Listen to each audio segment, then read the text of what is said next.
ನೋಡಿ ಫ್ರೆಂಡ್ಸ್, ಏನು ಮಾಡಿಬಿಟ್ಟಿದ್ದೀನಿ ನಾನಿವತ್ತು ರವೆನ ತುಂಬ ದಿನದಿಂದ ತಂದು ಹಾಗೆ ಸ್ಟೋರ್ ಮಾಡ್ತಾಯಿದ್ದೆ. ಅದು ನಾನು ಮರೆತು ಸ್ಟೋರ್ ಮಾಡ್ತಾಯಿದ್ದಿದ್ದು. ಒಂದು ಅರ್ಧ ಕೆ ಜಿ ತರೋದು, 1/4 ಕೆ ಜಿ ಯೂಸ್ ಮಾಡೋದು, 1/4 ಕೆ ಜಿ ಇಡೋದು. ಹೀಗಾಗಿ ತುಂಬ ರವೆ ಉಳಿದ್ಬಿಟ್ಟಿತ್ತು. ಅಮ್ಮ ನೋಡಿದರೆ ಇವತ್ತು ಸರಿಯಾಗಿ ಪೆಟ್ಟು ಬೀಳ್ತಾಯಿತ್ತು. ಸುಮ್ಮನೆ ಇಷ್ಟೊಂದೆಲ್ಲ ರವೆ ವೇಸ್ಟ್ ಮಾಡ್ತಾಯಿದ್ದೆ ಅಲ್ಲ ಅಂತ ಹೇಳಿ. ಅದಕ್ಕೋಸ್ಕರ ನಾನು ರವೆನ ಸ್ವಲ್ಪ 3/4 ಗಂಟೆವರೆಗೂ ಬಿಸಿಲಲ್ಲಿ ಇಟ್ಟು ಅದನ್ನು ಚೆನ್ನಾಗಿ ಒಣಗಿಸ್ಕೊಂಡೆ.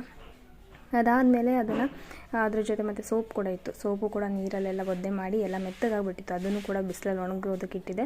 ರವೆನ ಒಂದು 3/4 ಗಂಟೆ ಒಣಗಿಸಾದ್ಮೇಲೆ ಮತ್ತೆ ಈ ರೀತಿ ಒಂದು ಸಲ ಸ್ವಲ್ಪ ಹುರಿದು ಇಟ್ಕೊಂಡ್ಬಿಟ್ರೆ ನಮಗೆ ಅಡುಗೆ ಮಾಡೋದಕ್ಕೂ ಈಸಿ ಆಗುತ್ತೆ. ಹಾಗೆ ರವೆ ಕೂಡ ತುಂಬ ದಿನ ಬಾಳಿಕೆ ಬರುತ್ತೆ ಮತ್ತು ಹುಳ ಆಡೋದಿಲ್ಲ ಅಂತ ಹೇಳ್ಬಿಟ್ಟು ಇವಾಗ ಮತ್ತೆ ರವೆ ಕೂಡ ಹುರಿತಾ ಇದ್ದೀನಿ. ಕೆಲವೊಬ್ರು ಏನು ಮಾಡ್ತಾರೆ ಅಂದರೆ ರವೆ ಅಷ್ಟೇ ಹುರಿದ್ಬಿಟ್ಟು ಹಾಗೆ ಇಡ್ತಾರೆ. ಅದ್ರ ಬದಲು ಈ ರೀತಿ ಸ್ವಲ್ಪ ಹೊತ್ತು ಬಿಸಿಲಲ್ಲಿ ಇಟ್ಬಿಟ್ಟು ಅದಾದಮೇಲೆ ರವೆನ ಈ ರೀತಿ ಹುರಿದು ನಾವು ಬಾಕ್ಸಲ್ಲಿ ಹಾಕಿ ಇಟ್ಕೊಂಡ್ಬಿಟ್ರೆ 1 ತಿಂಗಳಾದರೂ ಕೂಡ ರವೆಗೆ ಹುಳ ಬೀಳಲ್ಲ.